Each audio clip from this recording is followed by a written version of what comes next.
Sup shitters, my name is Logan, aka Spiderhands, and welcome to an EC Patrons video today that I am making for, hang on a minute. We'll switch over to here. DeepAl is saying that this name of this wonderful EC Patron, because I'm doing a custom melting music review for them, they're translated as antelope. Now I'm hesitant to say antelope because I know that's probably the translation of it in English, so I might have to just double check. I thought I could do the usual thing where I just put it in there and it says the name on the other side, but apparently this is a little bit different. So I'll confirm that in post, so apologies for any confusion there. But I'm doing a review, a custom monthly music review for this lovely individual. Of a track by an act named the Kisoku Band titled Karakara. Let's go, let's do it, let's listen through this, let's go. What do we think? It's so incredibly busy, isn't it, with all these drum guitar parts there. Really unpredictable sort of way of approaching different lead lines with the drum grooves. Nice use of natural harmonics there.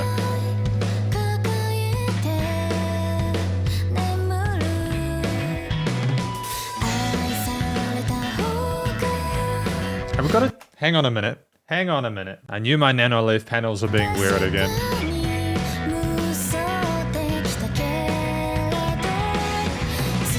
I think we were cutting out a beat or two in the previous stanza of this. The bass line is so nice and active and works well within the tries of the extended parts of the rhythm guitars. That's incredibly fluid, playing of those lead lines on the right side of the stereo field. And I haven't spoken about the vocals yet, but the vocals are wonderful. She's exactly in the right frequency spectrum for her to kind of soar and hover over the various other elements. I adore it.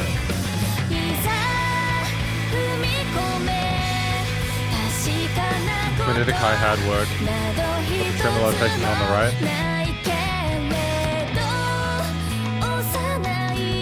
And it's nice to just have everything come down to the end. Our build time, bridge time.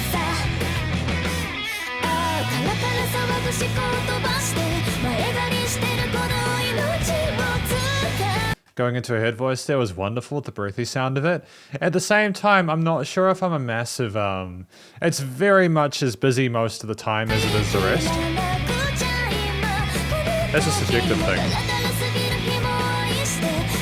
It's definitely rock. Nobuchi, the rock song.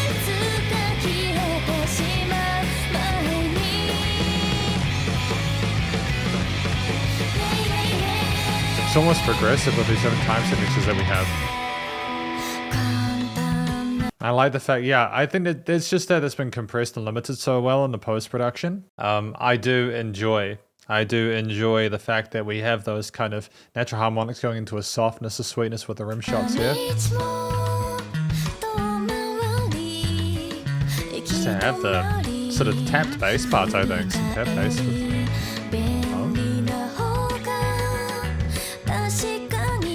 Is there an offbeat exit here? And 3, 4.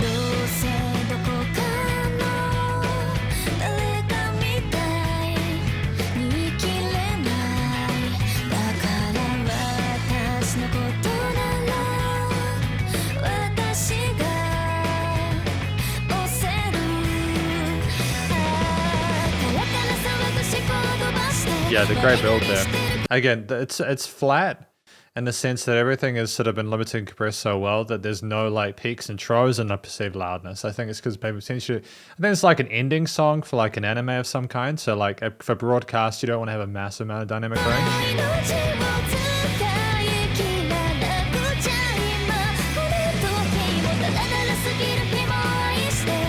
But I know people who are massive fans of music within this genre.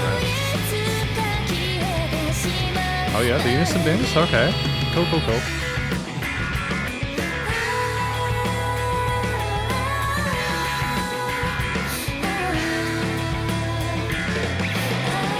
We got the Phrygian mode coming in there, but it sounds a lot classier next to the extensions and the softness of those harmonized vocals over top.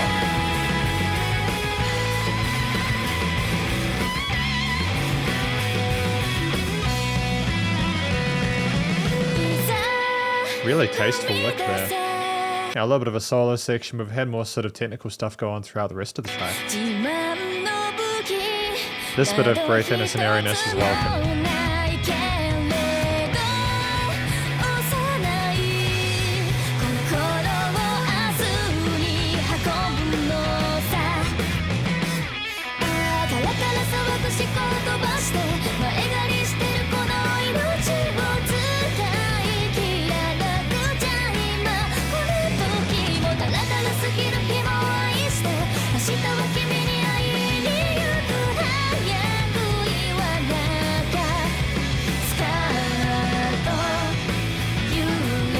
It's nice to go down to like a halftime feel here as opposed to the normal groove we had before.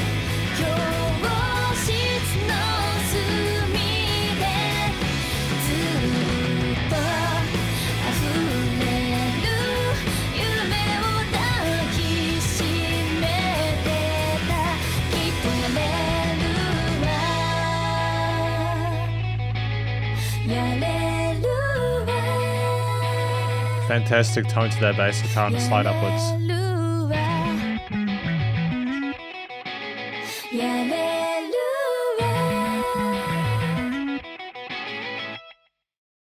No complaints about it whatsoever. It's a fantastic track. Because this is my review of this track called Karakara from the Kisoku band. I'm not sure what the track is about. I don't natively speak Japanese, but I assume this wasn't Japanese. But at the same time, the vocal performance itself was phenomenal. She had a similar sort of vocal range that was very confident in that mid to higher range with some head voice occasionally going up the octave. But mostly it was like this kind of breathy, fresh performance with some occasional harmonies. Yeah, there was so much tonal and emotional complexity in the accompaniment that it almost made up for the lack of definition in some parts of the way that the vocals were done.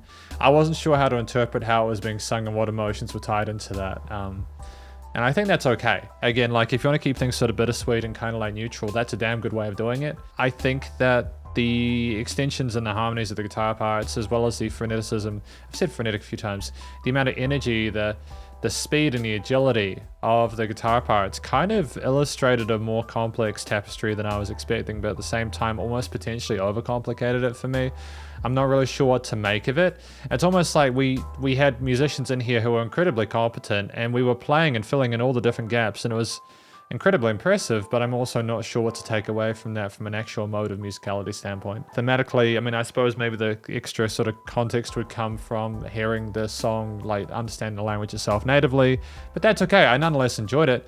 The drum work was nice and varied, going through the rim shots through those eccentric sort of fills there, like the kind of the snare, kick snare, kind of offbeats, and occasionally going to like a halftime groove. We had lots of different styles incorporated here. It was really diverse and fascinating. We didn't sleep at any bits. We did have moments where things cut out a little bit and sort of like the bass guitar was there with the drums or something for those tap parts. Always just simply had the overdriven or distorted guitars on the side filtered with the vocals without any drums or bass at all.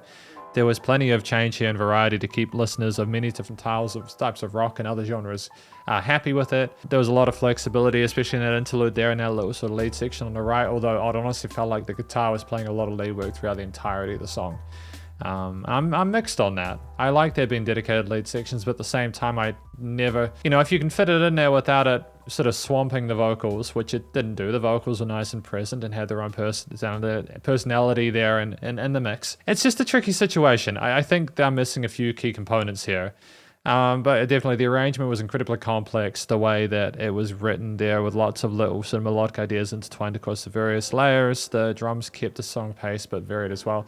It was a journey. It was a roller coaster, and sort of that kind of vibe to it, It wasn't through composed. We did have verses, bridges, and chorus, and I think we did make good use of the 4.5 minutes. I just don't know if it was just too much.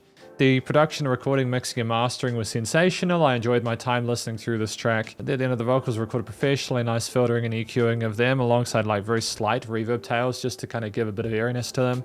At the same time, the guitars on the right were nicely filtered with a bit of drive and stuff, nice sort of crispy tone to it. The leads were panned on the other side as well, so that contrast to guitar parts with the bass and the drums filling out the stereo field. Things were actually quite nice and wide on the stereo field. There are lots of change, especially in the outro section. We had the bass and the two guitar parts kind of swinging between the sides, and the backing vocals as well, if there were harmonies, kind of filled in the mid, sort of 50% of each side as well. No weird resonant frequencies in the frequency spectrum there, so things were niched really well, and the leveling and the gluing of stuff in the mix was great.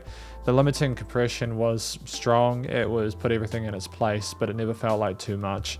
There were bits of change of perceived loudness there, although those mostly came from taking stuff away in the arrangement, and limiting compression in general was very, very good. It was nice and loud without pumping. All in all, this is a positive review that I think, I'm just going to say Antelope for today because of Deepal, but I know that there's probably a better way of saying it, so I'll talk to I'll talk to them after this SB Patreon video. But thank you very much for watching this review of Karakara from the Kisoku band. Hopefully you enjoyed it. If you did, please go check out their various social medias and their YouTube page, and stay cool and stay safe, and please remember to support your local musicians and artists at this point in time, as either hell more than ever with all the crazy stuff going on in the world, and I will catch you in the next SB Patrons video. Spider Hands out.